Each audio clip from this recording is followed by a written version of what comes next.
We're here in morning mindset, and it is, I believe, a Tuesday. All the days are running into each other on the run up to this one sourcing launch, which is incredibly exciting. It's the launch is happening on the 16th, and the lead magnet is now pretty much complete.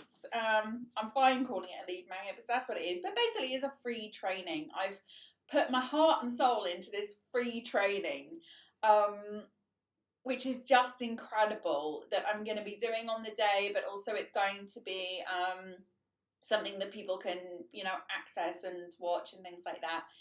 And I'm just super excited about everything right now to do with one sourcing. So if you haven't joined the waitlist, go to www.virtualmiss.friday.com/1 and N and then sourcing. So that's that. So to continue our theme for our morning mindset this week, we are looking at VA perspectives on things. And we talked yesterday about the price comparison. We've also talked about trading time for money. And today I want to talk to you about another big topic in the virtual assistant industry, which is very much centered around mindset, this one as well. It's skills. So a lot of VAs, I guess it's something I see more when people are starting out and just starting in the business or just starting in the industry. And sometimes they're coming out of jobs which may be slightly unrelated. And they ask me, what skills do I need to learn in order to be a successful VA? Okay. And this is always kind of like an interesting question for me, because it really is not about what skills you need to learn. Okay. First of all, virtual assistants is, in my opinion, one of the biggest and most diverse industries that exists on the planet. Like, you can literally go into any niche in any genre and you will be able to provide a service within that. But the most important thing as a virtual assistant, because we do have quite a saturated environment now in virtual assistants. When I started out, there weren't that many of us, but now we're talking a couple of decades later, and virtual assistants is very mainstream now. But the nice thing about it is, it has mainstreamed out into so many different industries and so many different clients that you could literally do anything and you will find your place with a client. Now, that doesn't really answer the question, what should you do? And to answer that question, it's very simple. From my perspective, you should only learn and develop and enhance skills that you really enjoy. It's a cliche, but you've got to do what you love. And there's a really good reason for this, is that somebody else out there, if you do something and you don't love it, somebody else out there is doing it and they absolutely love it, and they're the ones that are going to be successful at it.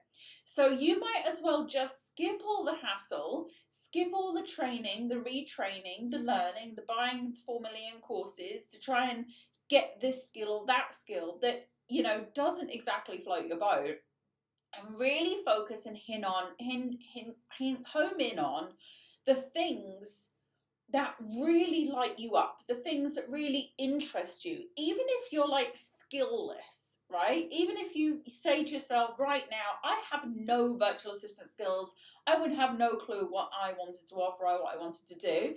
It doesn't matter, because you know what you enjoy, you know what you like.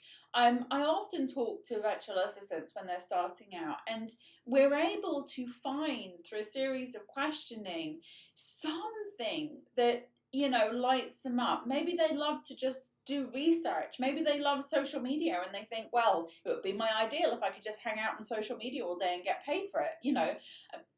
There's many, many things. People who love to kind of fiddle around with graphics and stuff like that, but they don't call themselves a graphic designer. It doesn't matter if you don't have any formal qualifications. Nobody has ever given me any formal qualifications for what I do. I have grown and developed into what I do, and invented what I do in a way, and you can do the same too in your virtual assistant business. You can invent your virtual assistant business and create it however you want. You simply have to go through something that we're going to talk about in this free training, which is a concept. Once you can get your concept together, there is no right or wrong. There's no right or wrong way of doing anything. There's simply showing up and doing it your way because it's great and it works and it's something that you enjoy doing and it's useful for the client too and it's profitable. And then that's what makes your VA business. It's not about the skills training. It's not about deciding, oh, I need to learn how to manage an inbox. You only need to learn how to manage an inbox if you really love email. Okay. If email is your thing and you love it and you love organizing it and color coding it and categorizing it and deleting it and archiving it and replying to it, then oh my gosh, you're going to be one of the greatest email inbox people that exists on the planet. But the most important thing is you do it because you love to do it. The second thing I want to talk to you about the skills is you can't just enter into a virtual assistant business with the idea that the skills are all you need, okay? You need a strategy behind the skills. And this is where the concept that I was talking about earlier comes in. It's framing your skills in such a way that it sounds ideal for the client. And when the client hears it, they're going to be like, oh my God, this was for me. This was designed specifically for me. And all the other generic stuff that people are offering, like email management, for example, I'm back on the emails again. Let's say, for example, virtual assistants, and you see them a lot, listing out their services. I do email management, calendar management, and appointment booking, okay? It's standard stuff, email management, calendar management, and appointment booking, okay? And then you might say to yourself, okay, well, those are standard services. But let's say, for example, you've chosen to do this for online coaches, okay? So you don't call it email management, calendar management, and appointment booking. You call it the appointment booking, you can call it securing potential clients. The email management can be performance-based correspondence. Do you see where I'm going with this? You're not selling email management, you're selling performance-based correspondence. You are not selling appointment booking, you are selling potential client sales calls or whatever it is, that you want to do. It's you've got to frame it into a concept that's not about the service, but about what the client really wants, really wants. Calendar management, you organize people's time. It's like, I want to be organized. So it's really about that. It's about the strategy behind the skill and how you frame the skill that is going to set you apart from all the other virtual assistants out there. Something, again, we discuss in one sourcing. It's a very important piece of the puzzle and the criteria. It's not about what you do, it's how you frame it, how you show up with it, how you present it, how you package it. You imagine, and this is the same with anything. You can stretch this concept beyond the digital service realm. Restaurants. People go to restaurants where the food is presented on the plate in a more appealing way. It's not about the ingredients as such. You can go to this restaurant and get steak and chips and salad and it looks a certain way, or you can go to this restaurant and get steak and chips and salad and it looks a different way, and one way is going to be more appealing to you. It works the same with anything. If you get presents on your birthday, sometimes the present arrives and you look at it and you think, wow, that's so beautifully wrapped. I want to jump into that and I want to open that and see what's inside. Other presents you might get and they might just turn up in a bag, and then you're not that excited about it in the same way as the beautifully wrapped one. Wrap your skills beautifully. Present them beautifully in a concept, in something someone loves. At the end of the day, when you package up a shampoo and a conditioner and a soap and a loofah, you know? You can call it shampoo, conditioner, a soap and a loofah, or you can call it an at-home spa kit. Which would you rather have? I'd rather have the at-home spa kit. Do exactly the same with your services. Present it, frame it, put the concept together, and then do what you love, whatever you love within that. And believe me, it's golden. You'll be flying. So obviously the final thing is to make sure that however you package it, it's going to appeal to the audience. You know, it's like saying something's for dog lovers, but your audience is not a dog loving audience. You know, why would you do that? But just generally, it's the skills, it's the strategy behind it, and it's the concept. And once you can pin down those three things, not just what skills do I need to learn, what do I need to learn, what do I need to learn, you need to really understand the circle that surrounds these services and how that looks in the bigger picture. So that's my perspective on skills. The short answer is you can choose to do whatever you want. There is no right or wrong skills. There's no skills which will ensure your success, and there is no skills that will say that you're going to be a failure. It's not about the skills per se. It's the person doing the skills, and it's how that person feels about the skills that is the most important, teamed up with the strategy, which we just talked about then. So that is today's morning mindset. We are back tomorrow with another final perspective on this particular topic. So come back for that, please. And now we're going to do our daily accountability. So get your journals at the ready. Accountability is non-negotiable. We're going to focus on our goals now. And then I will see you back here tomorrow for another morning mindset. Thank you so much. Before we begin, don't forget you can join me live online inside virtual co-working space at www.virtualmissfriday.com/VCS. If you enjoy this session, give it a like.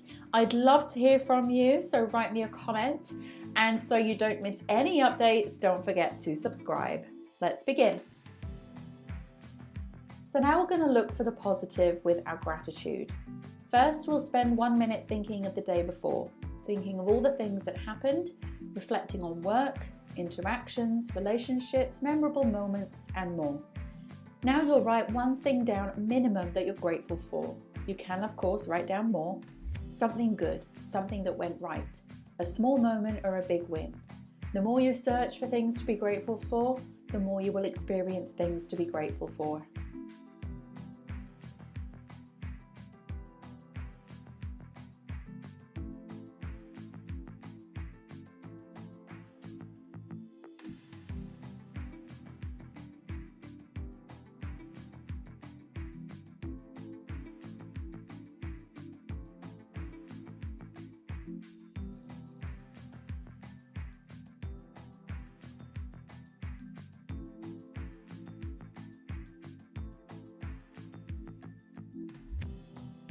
Now we're going to read out your goal. Make sure your goal is written down in a journal or somewhere you can easily access it. Read your goal now, ideally out loud, and commit to this goal. Believe it will happen. And by reading this daily, the universe knows clearly what your goal is, and the things begin to shift in the direction of your goal. Follow your instincts when this happens by taking action.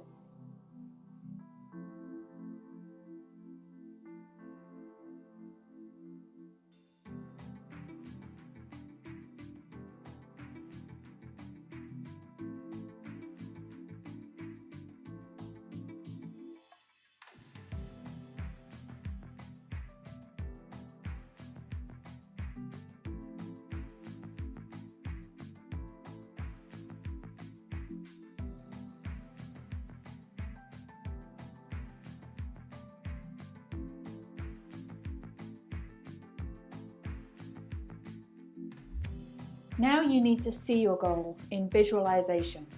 Spend this minute thinking about the goal in your mind. See yourself taking steps towards the goal, or even better still, see yourself having already achieved the goal. Close your eyes and go there. Step into the feeling, step into the place, step into the accomplishment.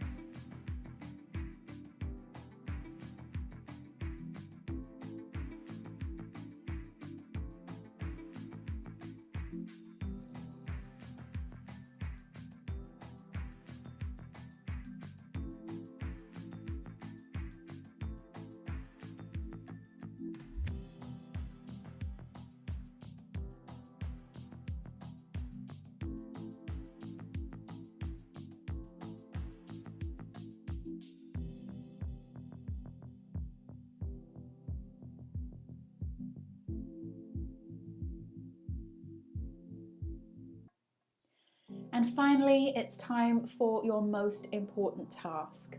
Set this task for today and make it relating to your goal. This could be something small like sending an email, recording a video, or making a phone call, or it could be bigger. Either way, one task a day is one step forward, and those steps will add up. Do what you can from where you are now. Set the intention, and the action will carry you towards your goal.